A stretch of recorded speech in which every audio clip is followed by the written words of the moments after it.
Hello, everyone, and welcome back to another episode of Coffee and Crime with Crystal and Nichole.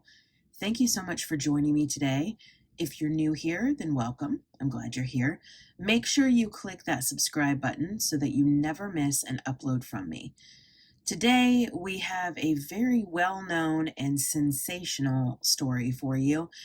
Let's go ahead and get into the details of this episode today. So grab your coffee and let's talk some crime.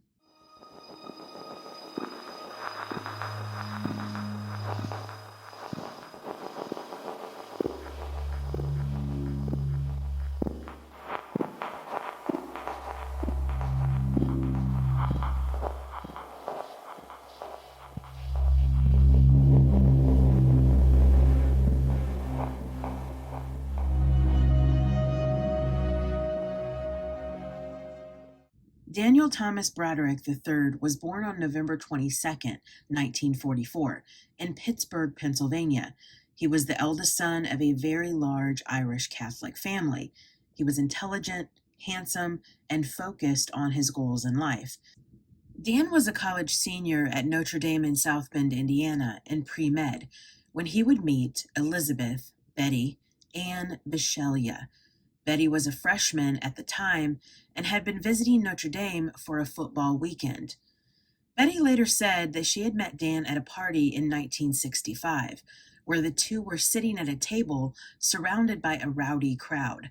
Dan would lean over and ask to borrow a pen. She handed him a pen, and he would write on the tablecloth his full name, Daniel Thomas Broderick III, M.D., and the letter A in parentheses. Betty asked him what the parentheses meant, and Dan replied, "I just got into medical school, and it means Daniel Broderick III, M.D., almost." Betty thought it was funny. She was 17 years old at the time, and Dan was 21. Dan would begin writing to Betty through telegrams and letters. Their next meeting could have been right out of a romantic movie, if Betty actually showed up. In 1966, during a correspondence, Dan had written to Betty about going to New York. And as a joke, Betty said she would meet him in September of that year and show him around because she was from New York. And they would meet at the Biltmore Hotel, which is part of the Grand Central Station. There's a famous meeting place where a clock is. That's where they would meet, at a certain time and a certain place. But Betty never followed through. She was scared and never showed up. Elizabeth Ann Bishelia was born on November 7th, 1947, and grew up in Bronxville, New York. She was the third child of 6. Her and her siblings attended all-girls Catholic schools around the New York area. She stated her childhood was full of school activities, including horseback riding, rowing, snow skiing, tennis, and shooting. Her parents were strict, and she stated since the day she was born, she was being raised to be a housewife. She recalled her parents saying, "Go to Catholic schools, be careful with dating until you find a Catholic man, support him while he works, be blessed in your later years with beautiful grandchildren." Betty would work in high school, stating she had 3 categories of jobs: fashion jobs, which included retail, children's jobs, daycare or babysitting, and hostessing jobs. Dan would move to New York to attend Cornell College for a 4-year medical degree. He called Betty after she didn't show up at the clock and again invited her to meet up for a date. And this time she said yes. The two began dating and would soon talk about marriage. Betty once stated, "Dan never once wavered from his goal of making me his wife. He would wait. He would do and say whatever was necessary, even agreeing with me when he didn't, and doing things I wanted to do when he didn't, until he had me." Betty told Dan she wanted to finish college, in which Dan replied, "Well, you can do both, marry me and go to college." But Betty refused. She wanted to finish her education. While dating, Betty would work and go to school. She would have a lot of spending money and a car, which she would use to take Dan to places in New York so he could experience new things. Dan, on the other hand, only had his tuition money. There had been signs that Dan wasn't the perfect man, according to Betty. In one instance, while driving to visit some of Betty's friends, Dan pulled her car over and turned it off. He looked at her and said, let's just get this straight. You don't tell me what we're going to do, ever." Betty's response was, "Oh, sorry, what do you want to do? It's no big deal." And he said, "I don't have anything to do. Just don't tell me what to do." Betty would graduate from the College of Mount St. Vincent in the Bronx, where she earned a degree in early childhood education through an accelerated program. Her credits also earned her a minor in English. And so the couple would marry on April 12, 1969, at the Immaculate Conception Church in Tuckahoe, New York. They would take a honeymoon, and when Betty returned, she found out she was pregnant with their first child, a daughter they would name Kim, who would be born on January 24, 1970. Friends of Dan and Betty stated that right after the wedding, Dan instantly changed. Betty claimed that on their honeymoon he would be cold and distant, off reading a book by the pool. And Dan would say that he knew something was off in Betty, and that he knew he had made the wrong choice in marrying her. But they were Catholic, and you don't divorce in the Catholic religion. I want to address something. In this era, when a woman would marry, she solely depended on her husband. That is how Betty was raised, and that is what Dan expected. So Betty accepted her new role, but she did continue to work overlapping jobs while Dan continued his medical education. Another thing to point out is that Dan expected a traditional marriage, but he wasn't doing his part. Betty was working to support Dan and his schooling. Dan should have been working multiple jobs and continuing his education, while Betty would look after the family and take care of the household. Very shortly after Kim was born, Betty found a job nearby that would allow her to bring her newborn daughter to work. Along with that job, Betty sold Avon and Tupperware. Dan completed his MD degree at Cornell and would soon find a passion for the newly emerging medical malpractice field. This combined extensive knowledge of medicine and law. He then announced his intention to combine his medical expertise with a JD degree and enrolled at Harvard Law School. They would move to Somerville, Massachusetts in September of 1970 so Dan could begin school. Betty would continue being the main provider for the family, while Dan attended law school with the help of a student loan. The biggest hurdle for the couple were their finances. According to Betty, her income was pathetic, so the next few years of Dan's new passion had to be dependent on loans. She would babysit during the day and work at Lord & Taylor, a clothing retailer, at night. The couple had a long road ahead of them, and it made it much harder when Betty soon realized she was pregnant with their second child, a daughter they named Kathy Lee, who was born in July of 1971. So now the couple had 2 children. They were living well below their means, but Dan was off at college making his dreams come true. The little family would eventually be given a car from Dan's grandmother and would move to a better apartment in the summer between Dan's first and second year at Harvard. This allowed Betty to babysit children of nurses and teachers during the day. Then, between Dan's second and third year of law school, it was required of him to get a clerkship with a law firm.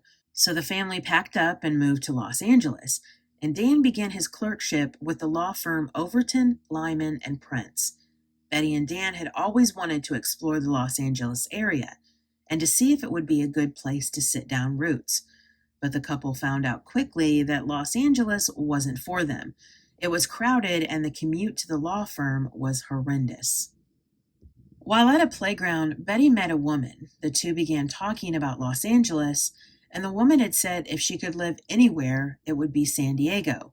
So one weekend, the family made the decision to drive to San Diego, and along the way, they discovered a place called Mission Bay and instantly fell in love with the area. Dan wrote to a law firm in San Diego and received a response back that summer. The law firm of Gray, Carey, Ames, and Fry wanted Dan as a lawyer and promised the family the moon. But Dan had to complete his last year of law school before they made the move to San Diego. So that's what they did after graduating in 1973. The family was off again to another way of living. During the third year of law school, Betty would become pregnant with her third child. But this child would not live. All throughout Betty's pregnancies, she was violently ill, and with this last pregnancy, she was diagnosed with placenta previa, a complication where the placenta covers all or part of the cervix in the third trimester. This causes a high-risk pregnancy. Betty was beside herself after the loss of her child. Dan would move the family to live in Serra Mesa, California. They moved into a brand new apartment complex called Plum Tree. Betty would walk to the Catholic school and begin working as a fifth-grade teacher. Soon after, she would leave that job and begin working nights as a hostess at a Black Angus restaurant. The family would move again to a rental home in Claremont, California. But that home burned down, forcing them to move again. Receiving some rental insurance money, the family used it for a partial down payment on a home in La Jolla, California. The home is located at 5555 Coral Reef Avenue. It looks different now. Having used up the rental insurance just to move in, the family lived for a while with no furniture and barely anything else, until Dan's father came to visit and bought a couch and some other furnishings to help the family out. Betty was a wife and mother whose responsibilities, according to Dan, were to take care of the home and children. Also to keep the children quiet and away from Dan so that he could study and move forward in his career. And Betty obliged. And soon Dan's absence from her and their children became the biggest problem in their marriage. Dan's absence was first tied to his studying at school. Then, after they moved and he was accepted for a job at the law firm, it was tied to him working constantly. But in between Dan's working long hours and Betty taking care of the home, she became pregnant again, with a son this time, born on February 23, 1976. They named him Daniel Thomas Broderick IV. And knowing the marriage was not going well, the couple decided to participate in a marriage counseling weekend in November of 1976, provided by their Catholic church. Betty was only 29 years old at the time. They were both given notebooks and questions to answer. When they had written down their answers, they were to switch notebooks so that they could read each other's answers. One question they answered was, "What do you want out of the marriage?" Betty's answer was Dan to spend more time with the family and more physical closeness, not sexual in nature. But she stated there was a black leather chair in the living room that Dan would always sit in, away from her and the children. Betty wanted to purchase a couch so that Dan could sit next to her and they could cuddle. And Dan's answer was to reach his financial goals. And when those goals were accomplished, he would then have time to be a nice person and spend more time with the family. Betty had to give him more time. And when he got there, it was all going to be rosy and it was all going to pay off. She just had to be patient. Not only did Dan continue working long hours at the law firm, he also was gone on the weekends for social events tied to the law firm, and often in the evenings as well, for dinners with clients or formal engagements. He would also teach courses, was involved in committees, and was on several board of directors. He was enhancing his status in the legal community, but his marriage and relationships with his children were crumbling. Betty admitted that she had spoiled her husband in the beginning of their marriage, with letting him do whatever he needed to do to finish college, which most of the time led to him being absent from her and the children. Betty felt isolated and alone. She didn't have any family where she lived, no social life, nothing but the kids and an absent husband. During this time, Betty wanted to move back, closer to her family. She offered up the option to Dan of moving back to Pittsburgh or even New York, but Dan refused. He had too much invested in the law firm. He again told Betty he needed more time to work things out, and he promised everything would straighten itself out. Betty had given Dan all of the control in their marriage and finances, and she was seeing the downfall of it. The law firm of Gray, Carey, Ames, and Fry didn't have a medical malpractice department at that time, and that's what Dan specialized in. He asked if he could start a personal injury business within the law firm, and he was not allowed to, so Dan had begun seeking out other opportunities. He wanted to strike out on his own and leave the area for professional reasons, and Betty wanted to leave for family reasons. She was hoping that if Dan left the law firm, he would not be as stressed and would be home more. According to the law firm Dan was employed by, there was a 5-year track. Work hard and be dedicated, and within 5 years, you would be offered a partnership. Dan was nearing the 5-year mark, yet he knew he didn't want to be tied to the law firm if he wanted to start a private practice. And if you signed to be a partner, it was very difficult to break away from that law firm. So in June of 1978, right at the 5-year mark, Dan made the decision to leave and start his private practice. And knowing Dan, he made that decision himself. Not for the family, but for his career. But he was giving up a steady paycheck and venturing out into the unknown of being his own boss. It was scary for Betty. Their house wasn't paid for, their cars weren't paid off, and the children were growing, needing necessities to survive. The couple had to apply for loans once again to start Dan's practice. It seems they were walking on a financial tightrope.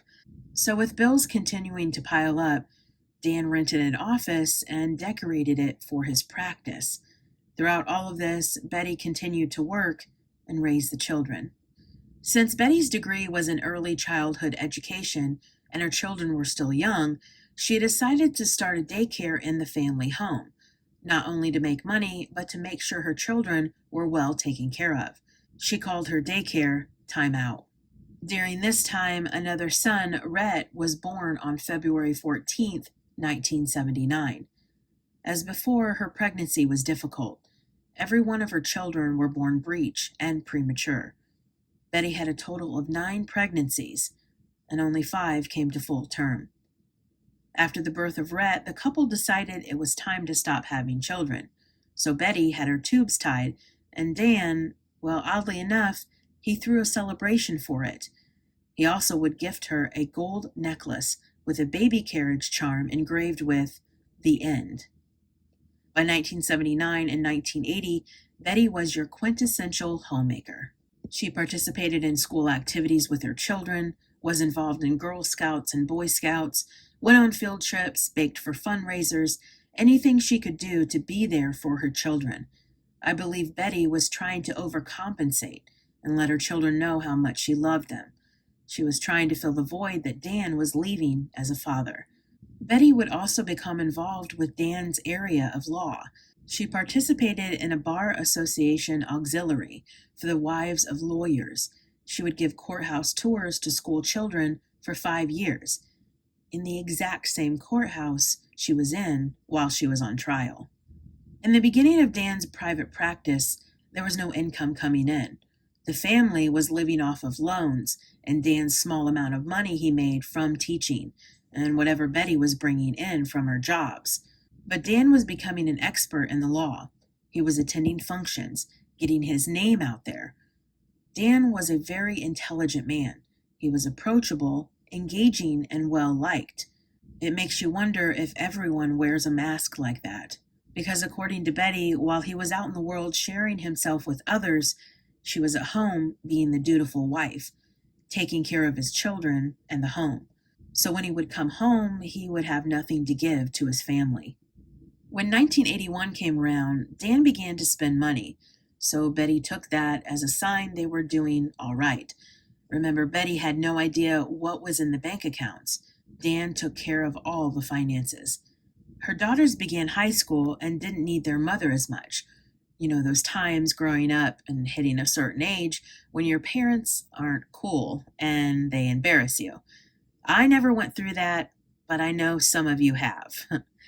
So Betty started her charity work, working with mentally handicapped people and abused children along with other fundraising events.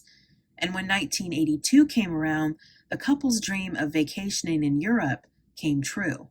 A couple in Belgium would open their home to the Brodericks, and in return, the Broderick home would be available to the Belgium couple.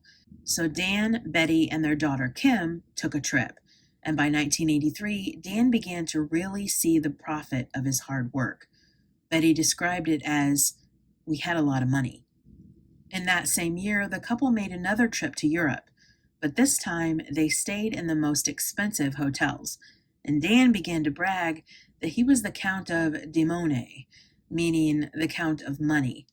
But during that trip, Betty sensed a change in Dan. He was withdrawn and kept to himself.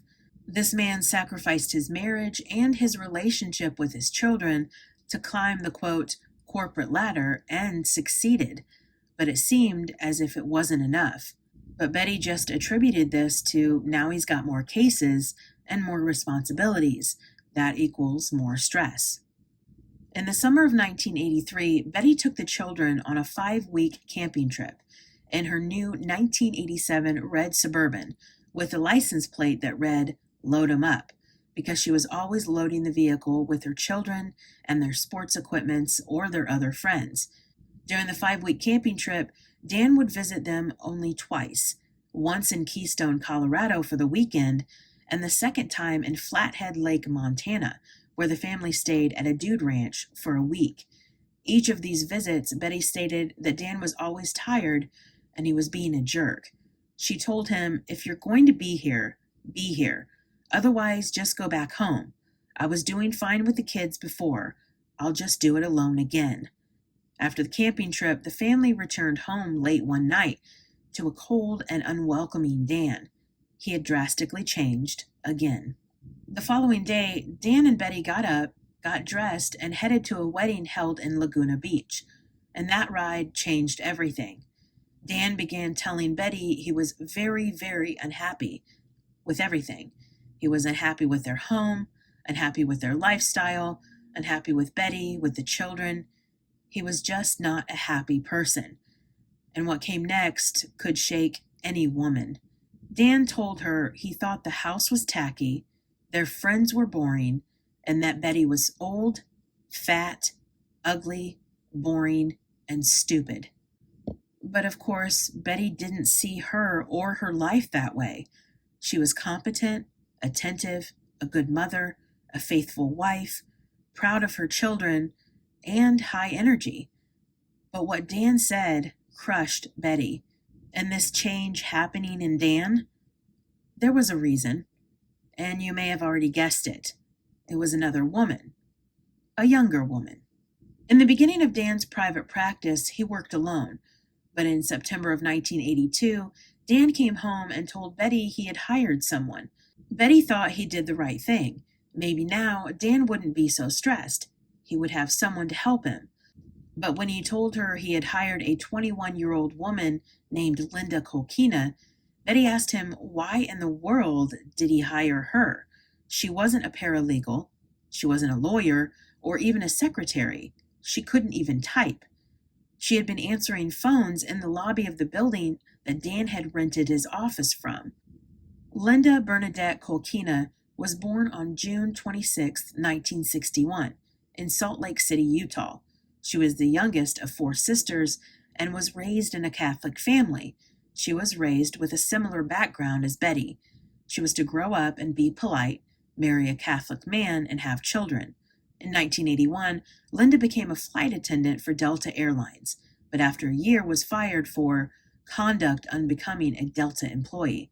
Apparently, Linda and 4 of her friends were on an off-duty skiing trip when she and a male passenger were seen kissing and sneaking into the bathroom. After working briefly for an attorney in Atlanta, Georgia, Linda would follow her then-boyfriend to San Diego. It was there that Linda would meet the handsome, married Dan Broderick while working in the lobby of the building he was renting from. While all this is happening, Betty is walking on eggshells, trying to please Dan, who is still grouchy and no longer interested in being with the family.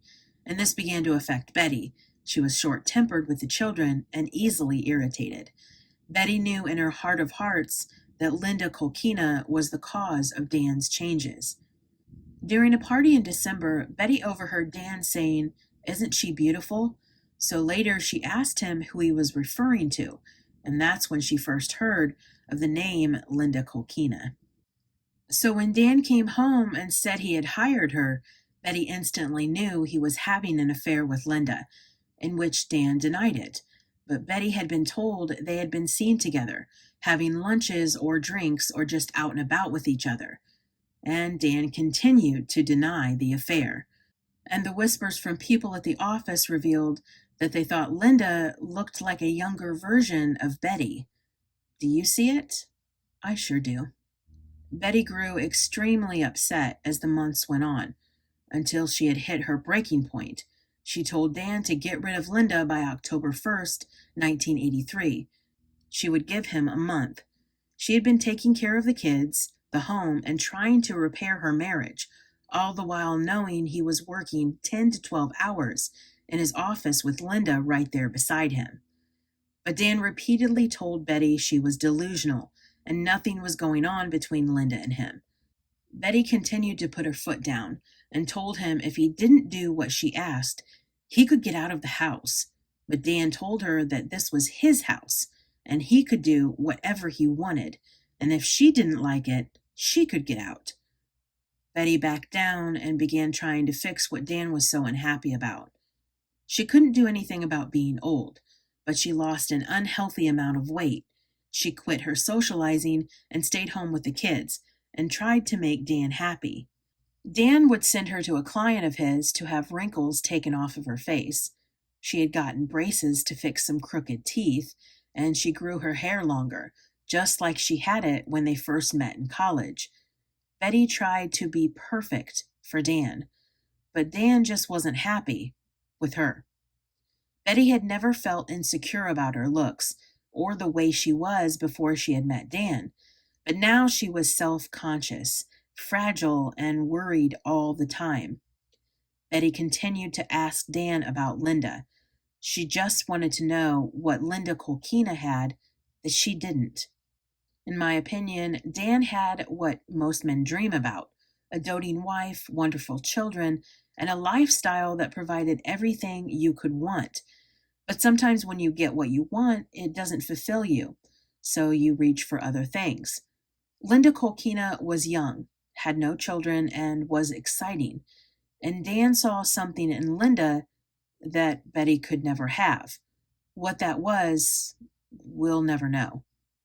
Betty's October 1st deadline came and went, but she didn't leave Dan. She would keep hanging on to the marriage while Dan would barely come home and sneak out late at night. When Betty's birthday came around, Dan didn't come home. He didn't send her flowers or give her a gift or card. He completely ignored his wife. So Betty once again put on a brave face and spent her birthday with her children and had a little party to celebrate. And sometime during that night, Betty Broderick slit her wrists. She awoke to Dan trying to wake her up the next morning. Betty would come to, with Dan saying he was sorry and that there was nothing going on between Linda and him. He also said there was something wrong with her, that she needed to get help, and that she was having some kind of mental breakdown.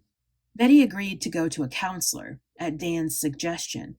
She assumed it was for both of them, but Dan would drive her there, drop her off, and leave. She was the problem, not Dan. And soon after, Betty felt like she was getting better. Betty would talk to a close friend about her marital problems, and the friend suggested that Betty make her presence known more at Dan's office, almost like a, "Hello everyone, I'm Betty Broderick, Dan's wife."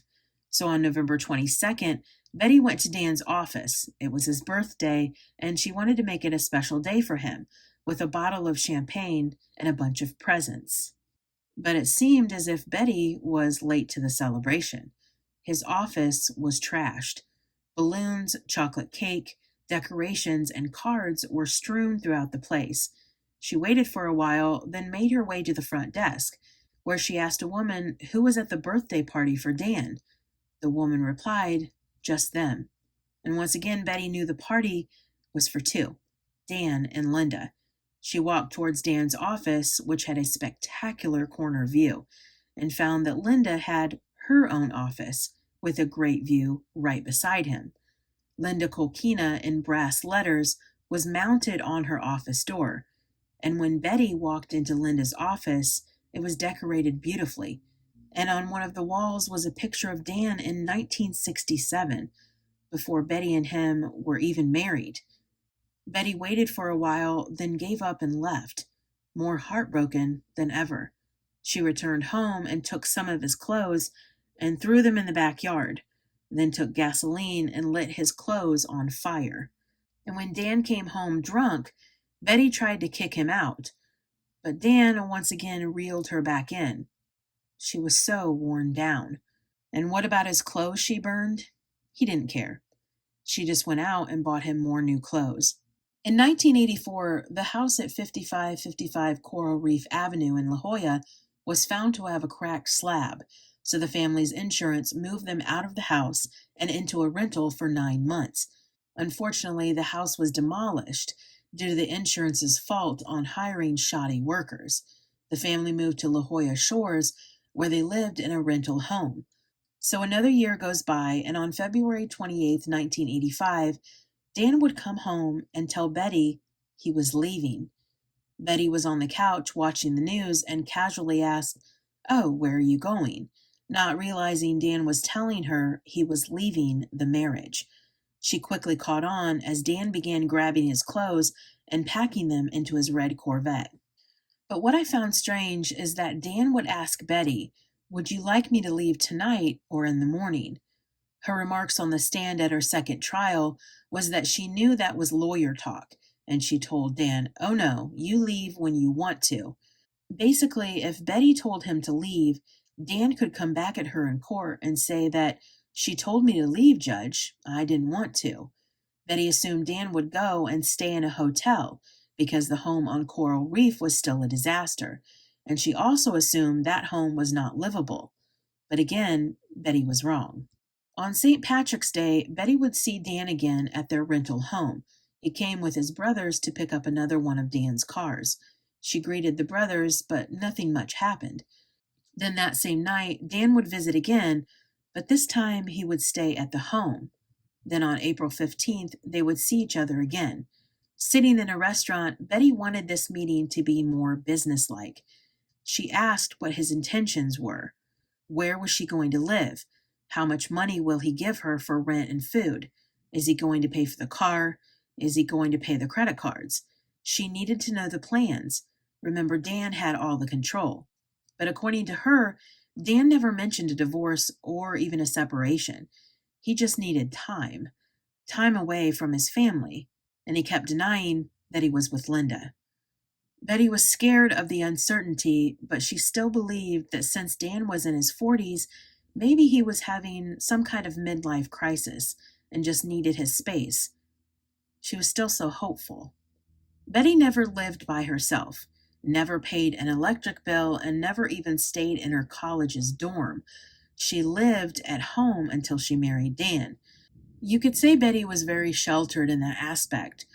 So when a young, handsome, well-educated man comes into her life, promising her security and love, she believes him. During this stressful time, the rental that Betty and her children were living in became infested with rats due to a faulty construction build on a nearby home, which disturbed the vegetation around the property. The rats ate through anything they could get to. She called exterminators, and she called Dan. And what was Dan's response? "Congratulations," and he hung up the phone. Betty was left to fend for herself once again. But during this time, which had me confused, Dan and Betty had been looking for a new home. Yes, that's right. He was still denying the affair with Linda and kind of stringing Betty along with the hopes of rekindling their marriage. And on June 28, 1985, a new home was purchased. On this property, located at 8320 Calle del Cielo in La Jolla, California, sat a home that was to be demolished. The foundation was unsafe. They were going to demolish the home and build a new home in its place. But Dan was too busy to see to all the construction and development. So Betty took on that responsibility as well. And during this time, the home on Coral Reef was repaired, and the children had gone to stay there with Dan. Betty would move into the newly purchased home, but she would live out of suitcases until the home was demolished and a new home was built. But every day, Betty would visit her children. She was their mother, and she would do all that she could do to be there for them. So I do have an opinion on this. I believe Dan had purchased this property for Betty alone. He was setting her up to live there without him. He wanted a divorce, but I don't think Betty wanted to accept this at this time. In October, Betty had heard that Linda Kolkina had been at a party with Dan. So on October 28th, she called him and said, "I want to hear the truth in person." Dan came over and looked at Betty and said, "You were right. You were right all along." While on the stand, Betty tries to fight back her emotions and says, "It kind of made me feel better that at least I knew the truth, but it made me feel like he'd taken really gross, unfair advantage of me for a long time. Now I'm standing in this house, which is empty. My kids are gone. I have no money. I have no control. I mean, it's a little late to be telling me the truth." She'd been badly used and abused for 2 years by the man who promised to love and cherish her. And when she was upset in that moment, what did Dan do? Try to console her? Apologize for being a bad husband? No, he wanted to take Betty to a mental institution because she was getting upset. He lied and lied and lied 1,000,000,000 times, but he kept blaming her. There had been an incident around this time when Betty had gotten an invitation for her father's 70th birthday party to be held in New York. It was an adult-only party, so Betty decided it was time to show Dan. She took the children and dropped them off at his home without notice. This infuriated Dan, and he refused to let her have the children back when she returned from the trip. She was trying to get back at him, thinking, "So, you want to just go off with your little mistress? No way. You have children to take care of." This would backfire on Betty, and the children were not allowed to live with her due to her neglectfulness, according to Dan. That same month, Betty received divorce papers in the mail. She was only 37 years old. It was finally real now. Betty tried talking to Dan, tried to work the divorce out quickly and quietly, but Dan didn't want to talk to her anymore. So she started calling lawyers in the San Diego area for representation in her divorce, and every single one of them refused to take on her case. They knew Dan and didn't want anything to do with the divorce. So Betty went to a Los Angeles attorney, Daniel Jaffe, who reluctantly took on her case. But he didn't last long, because Dan was supposed to pay her retainer fee of $10,000, and he refused. During this time, Betty needed a release and would begin to write in journals she called Rantings and Ravings. She would write in one entry that the Christmas of 1985, she wasn't able to spend Christmas with her children because Dan and Linda had taken them on a ski trip. In other entries, Betty would write how frustrated she was, that the children told her they were not being supervised. She found out that Rhett was playing with matches and causing fires, and that Rhett had ongoing sinus problems. One day after she had picked him up from school, she discovered an infection the size of a golf ball under his arm. He told her it had been there for several days. The children were going to school with holes in their clothes. The babysitters were not taking care of them, and that Kathy Lee was left alone in the home when she was sick and stayed home from school. And there were more incidents involving Betty. One happened at the Coral Reef home when Betty had been told by her children that there was no food in the house. So she went inside and looked in the fridge, and according to her, there was nothing but a bottle of cheap champagne. She was furious and picked up the bottle and threw it through the window. She wanted Dan to know she had been there. Then there was the incident with the Boston cream pie, again at the Coral Reef home. This was before Dan had finally admitted to Betty that he was having an affair with Linda. Betty had been visiting the children, and as she was leaving, she saw the pie and she thought it looked as if a child had made it. She asked who made it, and the babysitter told her Linda made it. Betty took the pie and smashed it all over Dan's bed, rubbing the pie into the sheets. He would later send her the cleaning bill and file his first restraining order on her. Betty would try to move on, and she began dating Brad Wright, a fencing contractor who was 6 years younger than her. He would become a shoulder to cry on, but Betty just couldn't let Dan go. Dan would make a budget for Betty. It seems as if he wanted her to become more independent. He would take care of the home in La Jolla which included the electric and the essentials, and he would give her $9,000 a month. Betty had been used to a very nice lifestyle, being able to buy what she wanted and live as she wanted, and now she was forced to live off of credit cards and Dan's $9,000 a month checks. In October of 1985, Dan would file another restraining order against Betty, which was granted. He stated she was always showing up unannounced, acting crazy, and he would list the times involving the broken window when she threw the champagne bottle and the Boston cream pie incident. This made it impossible for Betty to see her own children. And with the restraining order granted, Dan knew it would help with a future custody arrangement. And soon after that, Betty received a letter from Dan that told her she would have to arrange visitations with the children through him. But how in the world could she do that when he refused to meet or speak with her? So, according to Betty, the kids were put in the middle. They had to ask Betty if they could come and visit. She would say yes, then they would have to go ask Dan if they could go and visit. During the time Attorney Daniel Jaffe was still her lawyer, he called Betty and told her he had received a 4-hour notice to attend court that same day. The Coral Reef home had been sold without her knowledge. Her name had been on half of that home, and she thought that in the divorce that was her only bargaining chip. Dan owned and controlled everything else. So Betty had no notice and could not attend the court hearing. This happened on February 3rd, 1986. Dan had moved out of the home in January of that same year and moved into a new home, 1041 Cypress Avenue in San Diego.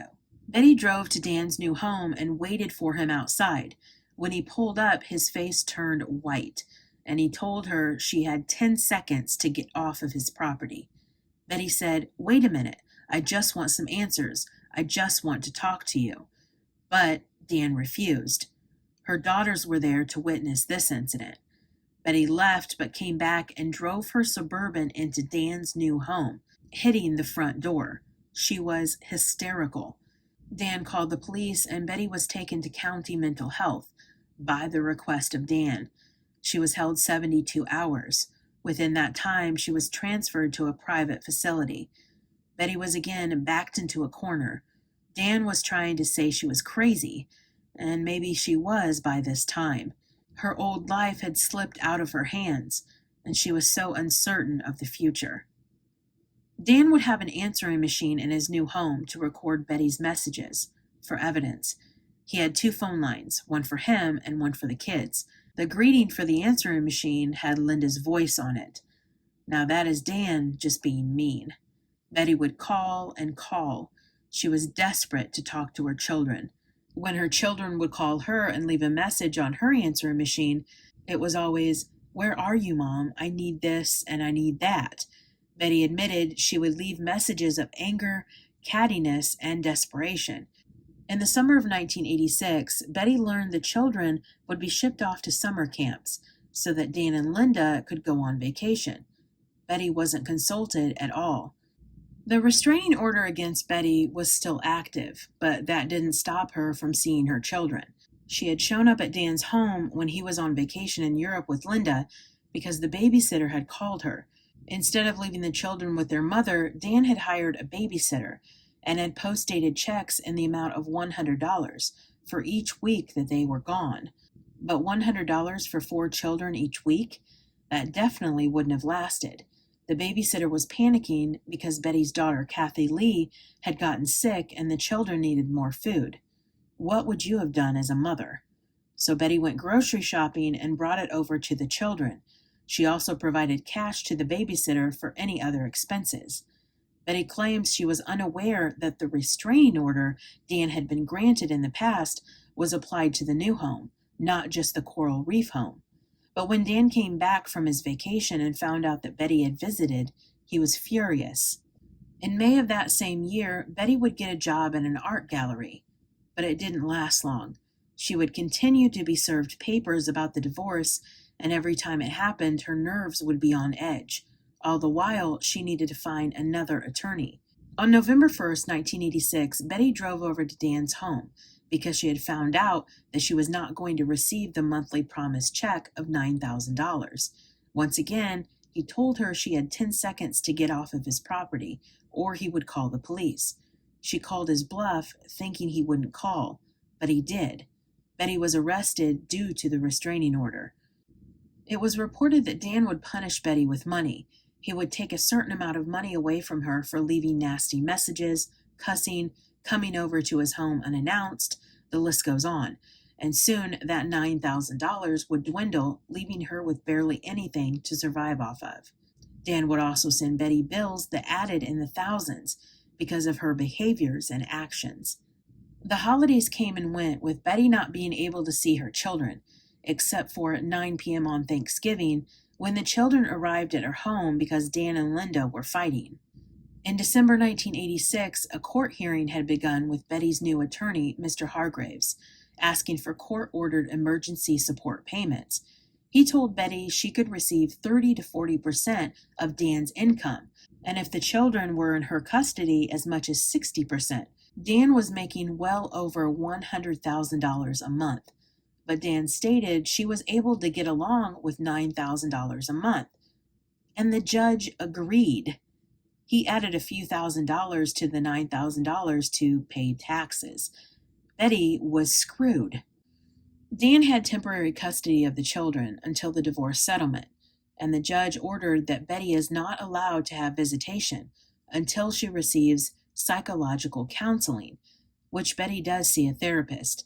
This therapist tells Dan that she believes Betty is a physical threat to him. Dan had filed for divorce in 1985, and the divorce was finalized in 1989, a long road to get a divorce for both of them. And what did Betty end up with? She was hopeful to get a $1 million cash settlement.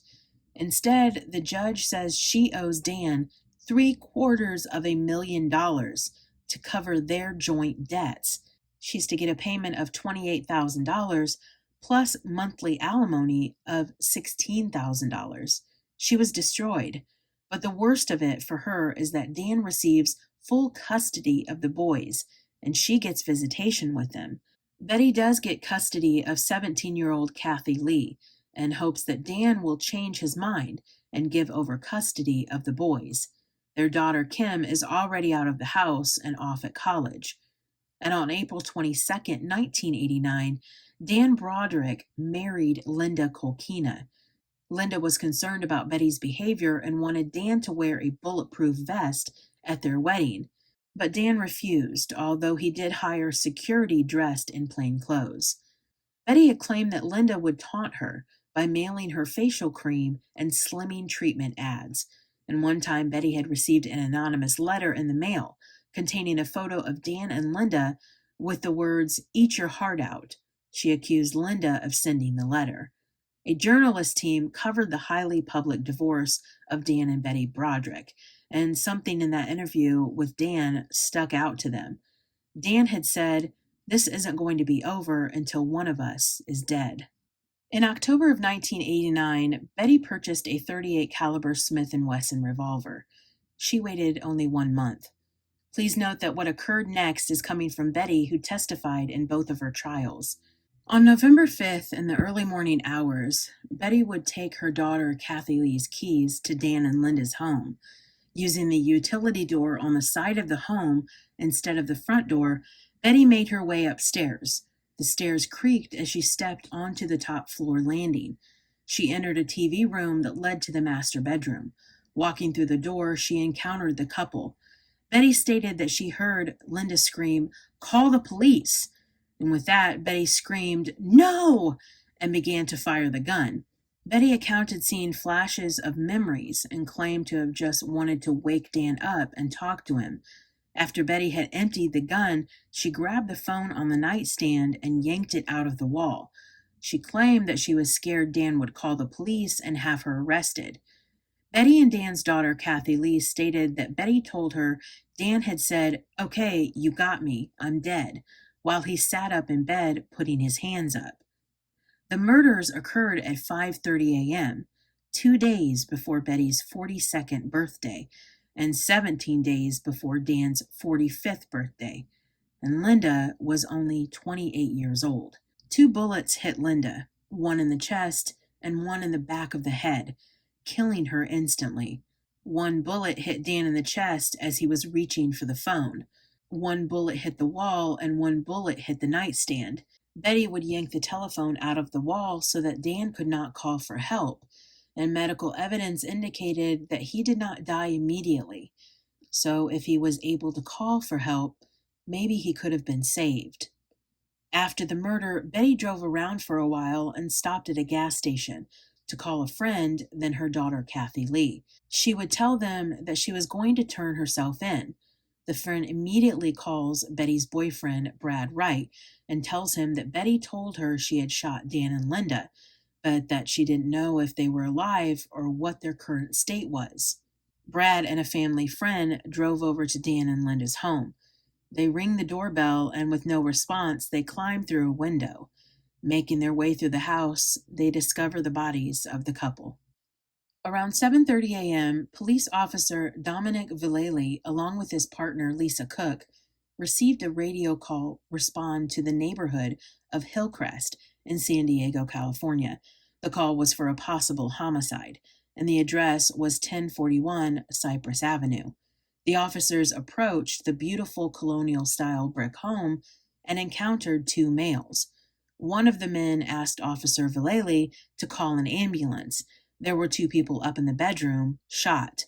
The officers asked the 2 men to show them where the bodies were located, so all 4 made their way up to the stairs into the master bedroom. On the edge of the bed lay a female, and laying beside the bed was a male. Both bodies were cold. It was Dan Broderick and his wife of just 7 months, Linda Colkina Broderick. Who could have murdered these newlyweds? It was time to find out. The investigators found each of the bullets. 1 bullet was found on the landing outside of the master bedroom. Another was found in one of the nightstands 5 inches deep into the wood, and 1 bullet was under Dan's body when they lifted him up. The last bullet was under Linda's body. The detectives also discovered that the phone and the phone line had been ripped out of the wall completely.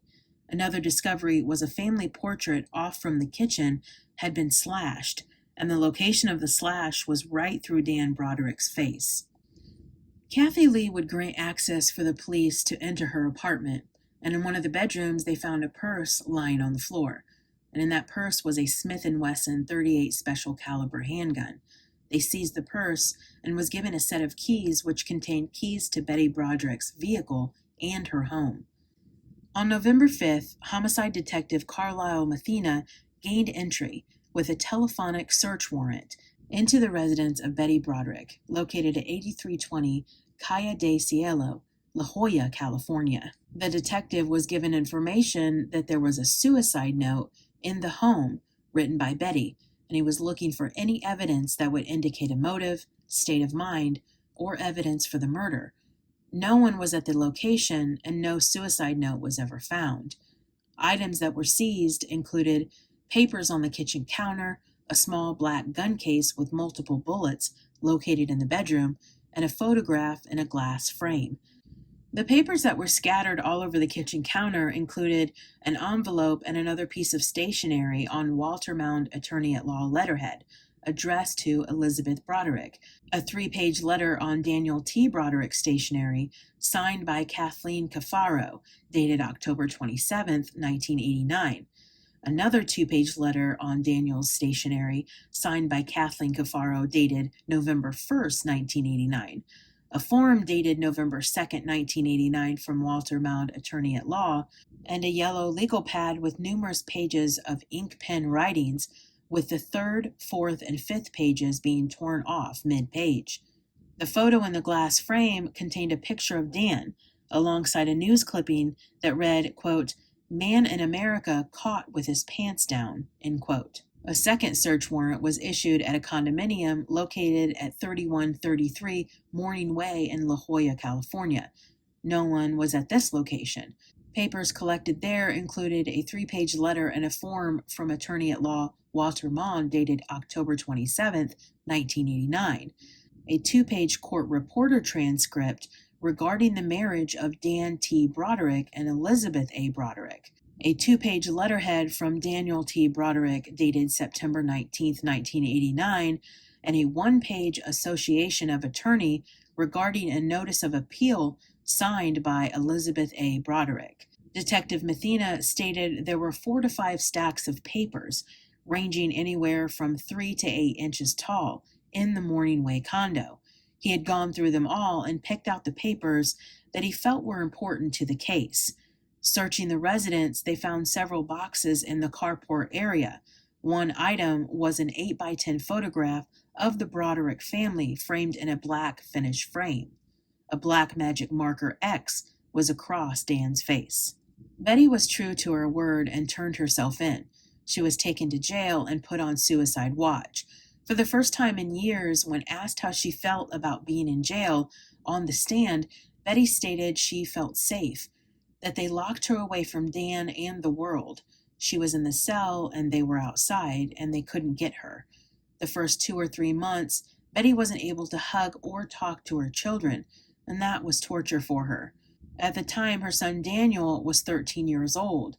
Her son Rhett was 10, Kathy Lee was 18, and Kim was 19. 5 days after their murders, a funeral was held at St. Joseph's Cathedral, with over 600 attendees. Linda's wooden coffin was covered in white roses, and Dan's in red roses. The two are buried together at Greenwood Memorial Park in San Diego, California. Linda's headstone bears a line of poetry from William Blake that reads, "She kisses the joy as it flies, lives in eternity's sunrise." And Dan's reads, "Oh Danny boy, we loved you so." Betty pleads not guilty, and her first trial begins on October 22, 1990. The presiding judge, Thomas J. Whelan, allows cameras in the courtroom due to the intense public interest in the case. Her attorney, who specialized in women who kill, Jack Early, would claim Betty endured a psychological trauma throughout her marriage and up until the murder. He spoke in his opening statement that Betty went from a beautiful woman with her life in front of her to become a puffy, sad, and obsessed woman. And the prosecution attorney, Carrie Wells, paints Betty as a woman in a jealous rage. The prosecution would call their most important witness, the eldest of the Broderick children, Kim, to the stand. She shared a close relationship with her father, and in an emotional testimony, Kim recalls her mother's volatile behavior towards her father. And when she had gone to visit her mother in jail for the first time, Betty would say, "You know I had to do it. I had no other choice. I couldn't let him win. One of us had to die." Multiple witnesses were called to the stand by both sides. On October 30th, Betty finally takes the stand. It's emotionally charged as Betty recounts that she had been put through hell since she was 35 years old. 7 years wasted by Dan's torment. But the prosecution comes at Betty with taped recordings of her foul mouth and one recording of her talking to one of her sons, Danny. She says, "We had the best family in the whole world. We were all so happy. All the kids and me were so happy. And he just..." And Danny would interrupt and say, "I know. Well, we would be a lot happier if you just stopped saying bad words." She responded, "Well, you tell that slime ball." And he interrupted her again with, "See what I mean, Mom? You're saying it right now. You better stop." The defense would summon an expert to testify that Betty had been abused, mentally and physically. After 3.5 weeks, the trial comes to a close and the jury begins deliberations. 4 days later, they come back with a hung jury. 10 voted for murder, 2 voted for manslaughter. Betty is taken back to jail to await another trial. But in that time, a video is released of Betty being dragged, kicking and screaming out of her cell, while several officers are trying to control her behavior. Her attorney is outraged at the release of the video and claims it was released to make Betty look insane. On October 15, 1991, her second trial begins, and of course the media coverage was even bigger. The biggest problem in this trial was Betty's testimony of the murder. In the first trial, she remembered 5 shots from the gun going off. and in the second trial, she claims to not remember how many times the gun went off. Prosecuting attorney Carrie Wells, in her closing statement, says that in every way this was a premeditated crime. And Betty's attorney Jack Early places a metronome on the witness stand. And as it ticks slowly, he describes Betty's slow tick, tick, tick of emotional abuse she suffered from Dan. Judge Whalen sends the jury back for deliberation. And again, in 4 days, they come back with a guilty verdict. Betty Broderick is convicted of 2 counts of second-degree murder, and while the foreman is reading the verdict, Betty gives a slight smile as if in acceptance. On February 7, 1992, Betty is sentenced to the maximum sentence, 2 consecutive terms of 32 years to life in prison. Betty Broderick, prisoner W42477, didn't seem to be upset with her life behind bars. And a month after her sentence, she appears on the Oprah Winfrey Show, once again telling her side of the story. CBS would premiere a made-for-TV movie titled A Woman Scorned, the Betty Broderick story, starring Meredith Baxter from Family Ties. It's so popular that a Part 2 is released, titled Her Final Fury, Betty Broderick, The Last Chapter. But Betty refused to watch the series. She was furious at how the movie portrayed her, and that no one came to get to know her before the making of it. While in prison, Betty joined a women's group called Convicted Women Against Abuse, and came to realize that the other women's stories were very similar to what she had gone through. She became an advocate for these issues, sending letters to the governor and finding research to support the battered woman defense. Betty has never said she regretted her actions, or that she was sorry for murdering Dan and Linda. Kathy Lee had sent her mother a beautiful watercolor picture of the view from what was once Betty's deck at her home in La Jolla. She asked her mom, "Don't you miss this?" And Betty states that she doesn't miss it. She recalls how lonely, isolated, and depressed she was during that time of living there, and that she would rather be in prison, safe, than out in the world feeling so desperate and alone. Her children would often talk to their mother on the phone, write to her, or visit her in prison, which must have given her great joy. And her son Rhett believed that his mother was not a threat to anyone anymore. He has said that he loves his mom, and it's time for her to come home. He wants her back. Betty was up for parole in 2010 and 2017. Both hearings showed her with no remorse or acknowledgement of her wrongdoing.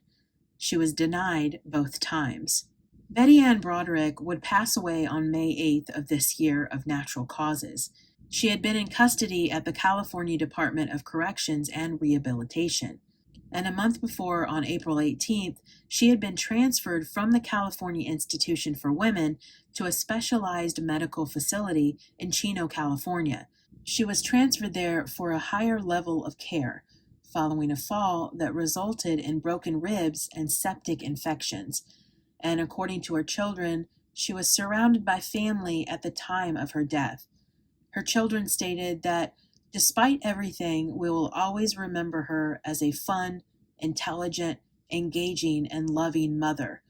And they were told by the warden that she will be missed by many at the prison, including the staff and guards, and that she made a meaningful impact during her time there. So you could easily sum up this tragedy like this. Young married couple begins their lives. Wife has children while husband works too much. Wife feels neglected and husband begins affair with a younger woman. Husband gaslights wife into thinking she's crazy and files for divorce. Divorce goes on for years with threats, putting the children in the middle, and vindictive behavior from both sides. Divorce is finalized and the man marries the younger woman. Ex-wife takes revenge out on the newlyweds and kills them. She's sentenced to life and dies in prison. It's what we hear so many times. But there is so much more to cases like this. I combed through newspaper articles, watched the court proceedings and interviews from both sides, and researched websites online. I took my time in these 2 weeks of looking into Betty Broderick and her life, And still to this day, her abuse claims are still up for debate. And this is where I want to give my thoughts and opinions. First, I want to talk about Dan Broderick. His image was very important to him. In his social circles, he was known as Dapper Dan because for a long time he would wear a black silk top hat to social engagements. He had a tremendous ego, and he liked his women young. He worked hard and seemed to be engaging and approachable. But as I said earlier, everyone wears a mask from time to time, and I believe Dan showed people what they wanted to see: a successful, content man with everything going for him. And at first, he thought that Betty was the right choice as a life partner.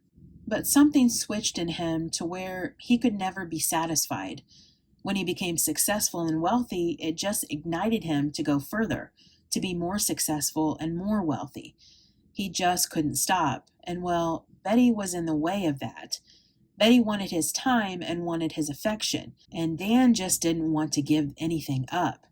And when he saw a young Linda Kolkina, maybe he thought, she's young and beautiful, and maybe I can start over with another woman, do things right this time. To finish with Dan Broderick, he was wrong. He was wrong about having an affair and wrong about treating Betty the way he did throughout their marriage, towards the end of their marriage, and during the divorce. But I do not condone what happened to him and Linda. No one should have their lives taken because they may not be such a decent human being. I want to include here that Dan had amended his will prior to his death. He legally excluded his second daughter, Kathy Lee, from receiving any of his wealth, his assets, and property. He included this phrase: I specifically make no provisions in this will for my daughter, Kathy Lee Gordon Broderick. All of his assets were divided into trusts for his 3 children, Kim, Daniel, and Rhett. Why? What happened between his daughter and him to have him completely exclude her from his will? Kathy Lee stated, he told me before that he was going to write me out, but I didn't think he would. But he did. I couldn't find the reason, and I guess he had taken that reason to his grave. Now to Betty Broderick. She grew up trained to believe a woman's place is at home with the children, and at her first trial, she said this: I was happy to be married. I wanted to be married all my life. I was looking forward to cooking, fixing up the house, cleaning, and having children. But early on in their marriage, Betty had to do all that and work several jobs to support the household and Dan's dream. And that can weigh heavy on someone. But she was willing to do it because Dan promised her a lifestyle everyone dreams about. But when it actually happened, her dream turned into a nightmare. An absent husband and father, and the responsibilities were all on her shoulders. Then, like a slap in the face, Dan begins to have an affair with a younger woman. But Betty continues to hold on to Dan, hoping against hope that it will just be a phase and he would realize what he had. And when that didn't happen, Betty began to crack, not only because of the loss of the marriage, but because Dan was taking everything from her way of living, her marriage, and especially her children. And Betty couldn't control herself. Her life was in shambles, and Dan and Linda were the cause of it. So she hit her breaking point and took their lives. Throughout her marriage, according to Betty, Dan would often call her crazy, and on that day in November, she became what he always said she was. I don't support what Betty did that early morning of November, but in this case, I actually understand why she did it, and I don't believe Betty planned the killings, but I do think she wished they were dead. In her words, she just wanted it to stop. I want to say something about Betty's attorney, Jack Early. He represented her in both trials, but I wish Betty would have gotten someone else for her second trial. I believe if she had better representation, Betty would have gotten less time or even been acquitted of the murders. Jack Early was slow in his questioning and disorganized. You would think he had already gone through one trial. The second trial, he should have been on top of everything. But he was fumbling his words and barely objected when the prosecution took over the questioning of Betty. She deserved better representation. But I will say it was amazing to see Betty on the stand. She was intelligent and would speak about her life with detailed precision, almost down to what she had to eat in 1980 on a particular day. She knew where she was on certain days, how she was feeling, and what was happening. Like I said, it was quite amazing. And then all of a sudden, she doesn't remember what exactly happened on the day she killed Dan and Linda. Could it be that her mind just blacked out or shut off? Or did she know and just kept it to herself? My feelings about the trial is that it was more about Betty and Dan's relationship and downfall than the murders of Dan and Linda. So we come to the end of the episode with my final thought. Never place everything you are and everything you have into someone else. It just might bring you to your breaking point. Thank you for watching, and remember to look for signs, trust your instincts, and be safe. I'll see you next time.